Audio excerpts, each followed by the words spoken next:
Welcome to the Dark Entry, where we delve into the eerie and fascinating worlds of folklore, fairy tales, and horror stories. Our journeys take us through the deep, dark forests, where we encounter wolves, witches, and other creatures that go bump in the night. We'll explore the mysteries of the unknown, the supernatural, and the macabre, with tales that have been passed down through the ages and plucked from all four corners of the interweb. So, come join us on this spine-tingling adventure and let your imagination run wild. There's no telling what we might find here, lurking in the shadows. So, if you're brave enough to join us, hit the like and subscribe button, and don't forget to turn on the bell for the latest updates. All this helps to grow this community into something truly spectacular. Tonight, I have a real treat for you all. We're starting a new series called I Dared My Best Friend to Ruin My Life, and he's succeeding. Written by the talented Reddit user Zander. I'm especially excited about this one because it's not only a personal favorite of mine, but it was the one story that served as a gateway drug, let's say, into the wonderful world of no sleep and creepypasta. So, sit back, relax, grab a cozy blanket, and prepare to be on the edge of your seat as we dive into part 1 of this intense and gripping tale. My name is Zander, and my best friend is trying to ruin my life. It started out very small, but has quickly grown out of control. I'm currently sitting inside a church, using their Wi-Fi to post this story, and also taking advantage of their air conditioning. I'm posting this story just in case. Well, in case he finds me and kills me soon. It's only a matter of time now, and I want someone to know what had happened before I die. 2 years ago, my friend David and I were sitting on the couch at my house, thoroughly bored. It wasn't a temporary boredom either. It was a resounding boredom with life. We both worked full-time at the local movie theater, making minimum wage and cleaning up after idiots who couldn't keep popcorn and sodas in their mouths. We had graduated high school 2 years prior and had no plans to attend college. Life looked pretty bleak for us. College didn't sound appealing, work was annoying, and the little free time we had was blown on video games and YouTube. We both still lived with our parents too, which made dating somewhat embarrassing. Looking back, I'm sure we were suffering from mild depression on top of everything else. These life circumstances blended together to create the perfect storm for what I now have to call my reality. As we sat on the couch at my parents' house, channel surfing the TV, David asked me if I was bored with life. I responded in a positive, and he sighed. High school was so easy because we knew our purpose and our goals were set for us. Outline the English essay, finish the math homework, get decent grades, pass the driving exam, be home by curfew, find a girlfriend. Now that we're out of high school, there's no structure. Our lives have become meaningless, and we are just floating through space with no aim or purpose. Would you go back to high school then? I asked. He shook his head. In the moment, high school was annoying. It's only after looking back that I see how much better it was than I realized. Well, what's the solution then, I asked. Either go somewhere that has structure and can deliver what high school gave us, or create our own structure, David replied. Well, I don't want to go to college or the military, I said, and I can't think of anywhere else that provides the same structure. I guess I have to make my own, but I have no idea where to start. The thing about high school was that it required a minimum effort. If you didn't give that minimum effort, you would face the consequences. The consequences were bad enough that you and I would put effort into school. When high school ended, that minimum effort level decreased. Now our minimum effort is not enough to improve ourselves. Whatever structure we build has to have those consequences built in, and a minimum effort that forces us to improve constantly. David was and is a very intellectual person. He thinks about everything. If you can't already tell, I was pretty dumb compared to him, but I stuck around because he always had interesting things to say. This conversation definitely counted as interesting. Now, I won't bore you with the entire conversation that we had, but it lasted an hour, where we discovered how to build structure into our lives. I want to emphasize here that boredom is dangerous. Well, it's not just dangerous by itself, but it can quickly lead to dangerous things. Boredom can lead to pain, accidental children, technology that disrupts a monopoly, and even death. Our boredom led to a dare. I dare you to try and ruin my life, David said. What does that mean? I asked. It's a way to build structure into my life. If I know that you are always trying to ruin my life and actively trying to make me fail, then I am driven to fight back and act on initiative. But how could I ruin your life? I asked. You could ruin anyone's life if you gave it enough thought, planning, and action, David said with a smirk. I'm not going to give you any ideas. I just want you to try and ruin my life. I remember sitting back and thinking about what he meant. The first thoughts that came to mind were about tripping him occasionally or hiding his toothbrush every time I went to his house.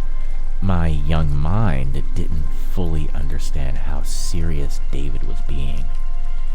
His mind was running 3 tracks above mine, so I didn't know what I was getting into when I said, okay, I'll try to ruin your life, but I dare you to try and ruin my life as well. He smiled with a newfound enthusiasm, and I smiled back. I had hoped it would be a great way to relieve my boredom with life. David stood up and punched me in the leg as hard as he could. I shouted at him, mostly out of surprise, and he just laughed. The dare starts now, he said, grabbing his shoes. We are no longer friends. We are nemesis. He opened my front door and looked over his shoulder. Good luck, he said. I hope you'll work half as hard as I will. Once he left, I just sat there rubbing my sore leg. Okay, I thought, if he wants war, he'll get a war. That night, I had laid awake trying to think of ways to make his life harder for him. My ideas were all so childish and useless compared to what he would later throw at me. I'm too embarrassed to list my ideas from back then. I wish I could say I remembered the day David turned against me for real, but it was so subtle that I didn't notice right away. To my face, David acted completely normal. While we were at work, I would would sprinkle popcorn over a section he had just cleaned and pointed it out to him, he would just laugh and say, "Is that supposed to ruin my life?" Then he would clean it up. I expected him to do the same to me, but he didn't. His lack of visible retaliation made me bored again, and so I stopped. Looking back, I suspected that behind my back he was sabotaging my image with our other co-workers and our boss. Out of the blue, my boss called me into the office and told me that I was fired because I wasn't doing a good enough job. David acted sorry I was leaving, and we promised to hang out again soon. I left thinking I could make this something good and get a real job. That dream died, and I ended up at McDonald's instead. After I had been with McDonald's for a month or so, my parents confronted me. They asked me if I had been stealing cash from their wallets. I'd never stolen a cent from them and told them so.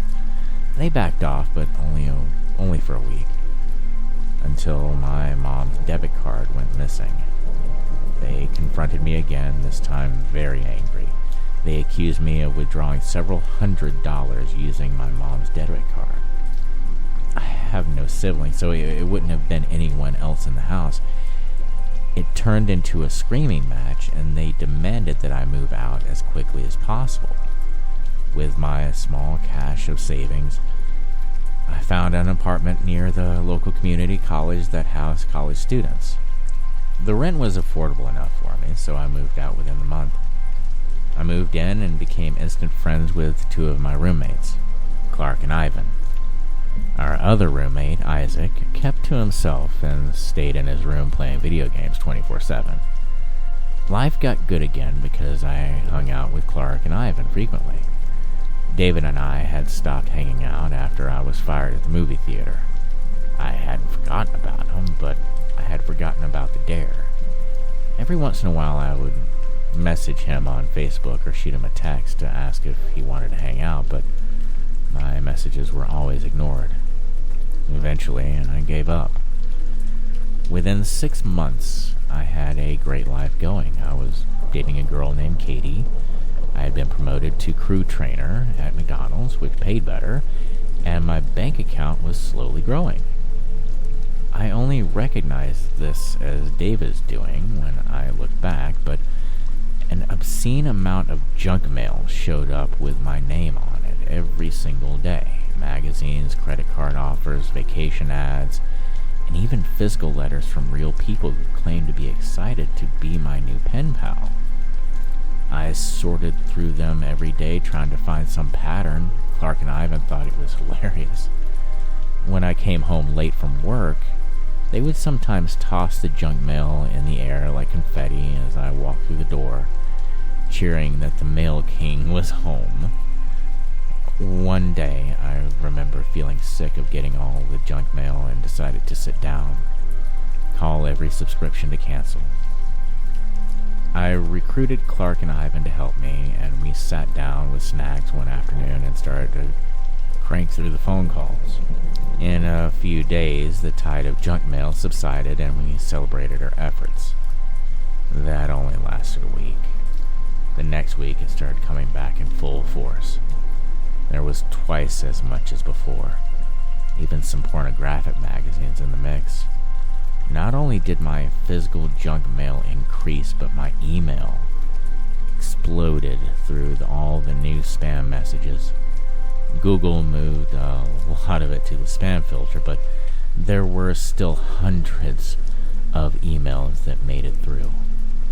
My email had been subscribed to websites I've never even heard of. Clark and Ivan were blown away by the new tide of junk mail. The event was dubbed Return of the Junk, and became a great icebreaker for Clark and Ivan to introduce me to other people at parties. One day, I was browsing Facebook's People You Know section when I came across someone's profile that had my picture, but a different name. The account was open for anyone to view, and I had a lot of porn posts. status updates full of swearing and praises to Hitler. I frowned when I clicked on their pictures. Most of the pictures were the same ones from my Facebook account, but there were some pictures of me that weren't on my Facebook account or anywhere else online. Keep in mind, I didn't remember my dare to David, so I was feeling pretty creeped out. I hit the report button and let Facebook know that the account was fake and went on my way. I think 3 months or so later is when more stuff started to happen. Katie and I are getting very serious and discussing moving in together. The junk mail still rolls in, and I've started to just throw it away. Ivan has moved out to go to an actual university, so a new roommate, Jackson, has moved in. Clark and I attempted to befriend Jackson, but he's similar to Isaac and locks himself into his room most of the time. A new game became available for pre-order, so I submitted my email to reserve a copy. When I tried to log into my email to make sure that the reserve code was there, I couldn't log in. I hit forgot password, and it asked if I wanted to use my phone number to reset the password. I pressed yes, and waited for my phone to light up. It never did. I pressed the button 3 more times, but no texts ever came. I tried old passwords I used to use, but none of them worked. I frowned, but eventually just walked away from my computer. I tried again a different day. I sat down on the couch and pulled up Facebook on my phone. A pop-up appeared. "You've been signed out," it said. Then it jumped to the login screen. I thought I'd hit the logout button on accident, so I just typed in my email and password. It didn't work. I tried it again, but it still told me the password was incorrect. My phone buzzed in my hand. Katie was calling me. I answered and immediately became concerned. She was sobbing. "Katie," I said. "You coward," she spat. "You don't get to just Facebook me like that. No, you have to talk to me and tell me you're in your voice." "Katie, what are you talking about?" I asked. "Don't play stupid. Just say it." "Say what?" "You Facebook me and say we're through. But when I call, you deny everything. What are you trying to pull, Zander?" Katie hissed. "Katie, my Facebook got hacked. I was literally just trying to log in when you called. Are you home? I'm coming over. We are not done. We are far from done, sweetheart." It took me some time to convince Katie that it hadn't been me, but she relented when I showed her that I couldn't log in. I Googled how to get my Facebook account back and contacted their help center. Thankfully, they were able to get me back into my account. Lots of links to porn sites have been posted all over my page by whoever jacked my account, so I spent time deleting all of those. I also spent time answering family members who asked me about the strange content I had been posting. Awkward. Katie also found out through her feed that my Twitter and Instagram had been hacked as well. The accounts were posting hundreds of crude messages and pictures. Those 2 sites took a little more effort, though, but eventually I regained control over those 2. Fixing my email took a couple of days, but I got access again. Not wanting to repeat the experience, I made my password into a really long string of numbers, letters, and symbols. Each account had a different password. For anyone who has done this, you know how impossible it would be to memorize your passwords. I wrote them down on a sheet of paper and put them in my dresser drawer. I didn't intend to get hacked again. I'm telling you where I put the paper so you'll know how freaked out I was when Facebook signed me out again the next week. I checked my other accounts, locked out again. I shot Katie a text to warn her that, then called the Facebook help. They gave me access to the Facebook and gave me the same warning about making a long password. When I told them the type of precautions I had taken the last time, they suggested checking my computer for viruses in case there was a keylogger collecting all the information I typed. I called a computer repair center and asked what I needed to do to get my computer scanned. They asked me to bring it down and they'd check it out.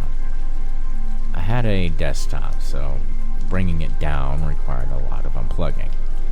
When I got down behind the computer to unplug everything, I found a tiny USB stick that I'd never seen before. I frowned and I tried to locate its contents on the computer. The computer said no USB was attached. The computer repair guy confirmed that the USB drive was a keylogger. He asked if my computer has ever been anywhere that anyone could walk up to and use. I told him no, and he said he had no idea how it could have gotten there. He didn't charge me anything, just warned me to keep an eye on my computer. I changed all my passwords again, going through the motions to get my accounts back.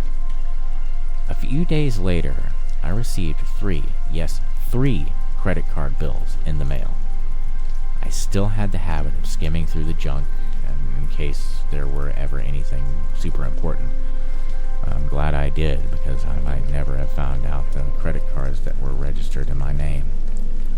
I called the credit card companies to inform them that they were mistaken. I had never signed up for a credit card.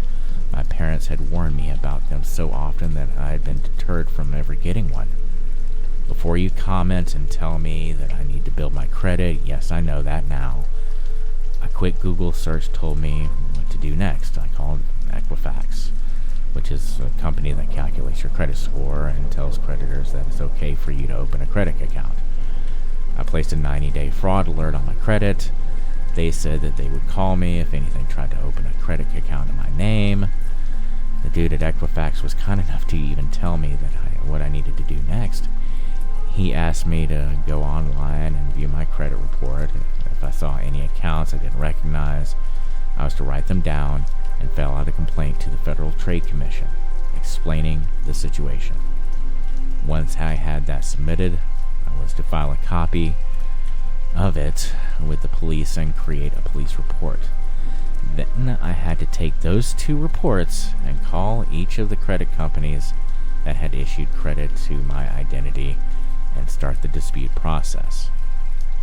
I instantly felt discouraged at the amount of effort that it would require. It felt utterly insane to be required to follow all these steps just because I was the victim of identity theft. Clark was horrified at what had happened and looked at his credit score. He was relieved when it came back clean. I made Katie check hers too, just in case, also clean. Now, I'll take a minute to tell everyone that you are entitled by law to 1 free credit report per year from each of the 3 credit score companies. That means you can and should check your credit 3 times a year. Clark and I set reminders on our phones to check the scores again in 4 months. I asked Katie to do the same. When I first found out about the accounts, I called my parents to ask if they had opened any accounts in my name. If they had, I at least know who the culprit was. They told me they hadn't opened any accounts. I warned them about my problems. They promised to check their credit scores. 2 weeks after I called them, my dad called. They found 15 fraudulent accounts between the 2 of them. What the heck? I told them the steps he needed to take, and he was grateful for my help and the warning. Now, I know this is boring to listen to, but I want you to realize how insanely painful it was to fix all of this. Seriously, watch your credit scores and nip identity theft in the bud before it happens to you. I had requested detailed bills from the credit card companies that had issued the fraudulent accounts, and they mailed them to me. The bills were full of online purchases. The accounts had been opened almost a year ago, and in that time, the thief had spent $62,000 between all of the fraudulent accounts. I was pretty upset that in a full year, I had only just found any credit card bills in the mail. I must have been tossing them with mountains of junk mail. Now I know that the messes of junk mail were deliberate and calculated so the bills would blend in and hopefully get thrown away. The first few transactions were from stores like Target, Walmart, etc., but the further down I get, the less I recognized. One word stuck to me: Bitcoin. I had learned a little bit about it from my Facebook feed, and as I had some friends from high school who touted it the next real currency. According to the credit card statements, several $1,000s had been exchanged into Bitcoin. I started really researching Bitcoin and trying to figure it out, but what it was and why an identity thief would want it. To make the explanation short, Bitcoin allowed my thief to make completely anonymous purchases online. It was as if he'd gone to an ATM and drained all the credit cards and the cash. I didn't foresee the credit card companies ever getting their money back. David now had a heck of a lot of cash he could use to ruin my life. I didn't know it was him at the time, obviously, but now I do. Guys, identity theft is a serious crime and is very damaging to everyone in the economy, and while the thief had been bad, my life was about to get a whole lot worse. That's all I have time for right now. I have to go get some serious things taken care of. I'll give an update soon as I can. My name is Zander, and my best friend is trying to ruin my life. This concludes part 1 of our gripping tale. I want to thank you for joining me here at the Dark Entry. And if you are a fan of fairy tales, Reddit horror stories, mysteries, or anything that goes bump in the night, because that is all we do here, then go over to that subscribe button. Open all notifications so you can get the latest updates, news, stories, and more. Also, I'm going to be sharing the link to this wonderful story in the description below. So do me a favor and go over and give this talented author the love they deserve. I also want to thank you for all of your support and all the kind words I have received so far. It really does mean a lot, and I look forward to spending time with you more here. So, until next time, good night, sleep tight, and we'll keep the light on for you and the tales coming.